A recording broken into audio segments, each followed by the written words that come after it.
been 30 in the precinct. One of the things that a detective will do is when a complaint came to a detective, he would investigate and call a complainant to verify the story. What cops were doing was you have a complainant that came in or told the cop that he or she was wrong. And what the cop would do is somehow write the report up somewhere like lost property or something. So when I got the report, it might be lost property or it might be a lost one. When I called the complainant gave me a totally different story. What the police officer, what I have to do now is I can change the classification. But what I would do is I'd call the officer in and I'd say, hey, did you speak to this complainant? And the officer would say, yeah. And I said, well, the complainant told me that they were wrong. You wrote up something that the property was misplaced or something. The cop would say to me, hey, Chuck, what do you know, I couldn't write the robbery because my boss said the stats got to be low. So I said to him, I said, so what do you expect me to do? I got a complainant that's telling me that they were wrong. And they're looking at me and saying, Chucky, could you somehow coast them into going along with what I wrote up? Now, I had a choice. I had a decision to make, right? Either I get the cop in trouble, right? Or I somehow change the complainant's story, you know, or mine. What I would do is I would say to the officer, because now you're about to lose friendships here, right? All throughout the department. So I would say to the officer, listen, you better fix this, because if I have to fix it, right, I'm going to fix it the right way, and I'm willing to testify against you, the sergeant, the lieutenant, the captain, and whoever else. And I said to the officer, you know damn well that if I was to go against you, you know the sergeant, the lieutenant, and all of them are going to look at you and say, I never told you the right thing. So you got a decision to make. If you want me to do it, right, I'm going to write what this complaint says. You want to mess up a friendship or whatever, you do the right thing. But these are some of the things that Mr. Raymond is talking about changing classifications.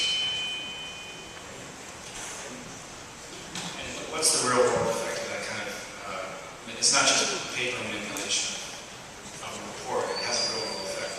What's that effect on the victim? On the victim? Well, what you're going to do, in my case, is when my victims came in, I wound up putting what they said, happened. But what you're doing is you're victimizing that same victim all over again. And that's not what you want to do. But the cops, the cops are so afraid.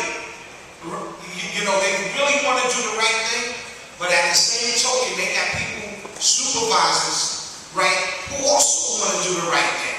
But then those supervisors have supervisors, right, who are telling them, if you don't go along with the program, then we got something in store for you.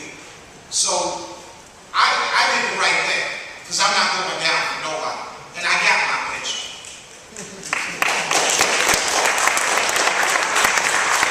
Anyone else want to say that?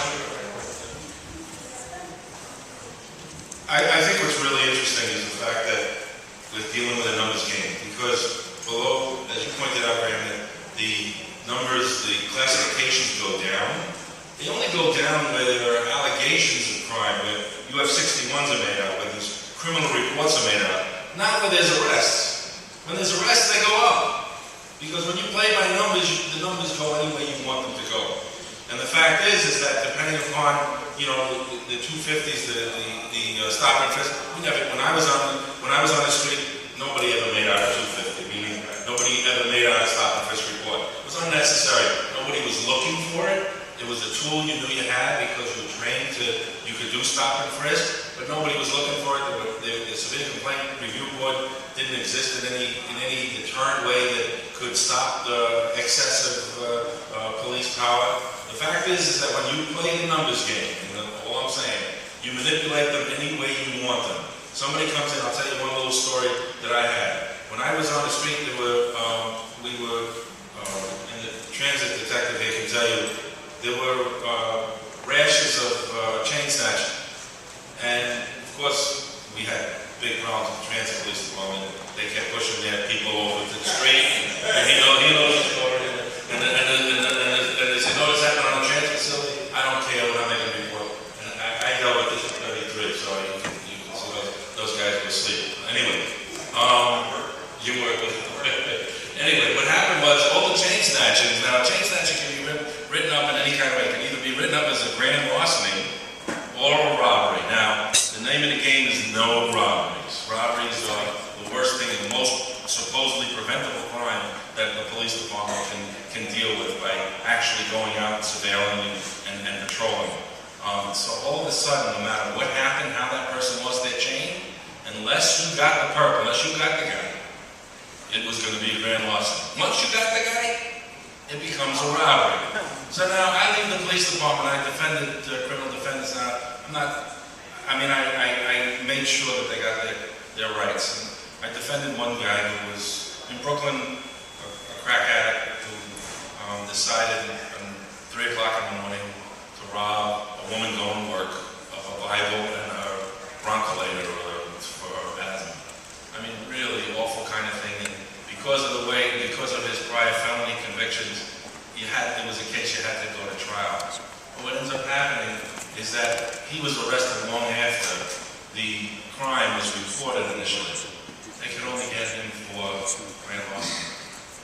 They could not raise that to robbery because all the statements that were made were consistent with grand larceny. They were all false. It was a robbery.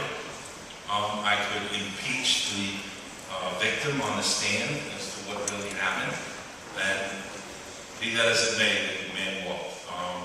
And that's where, when you play the numbers game, that's where all our safety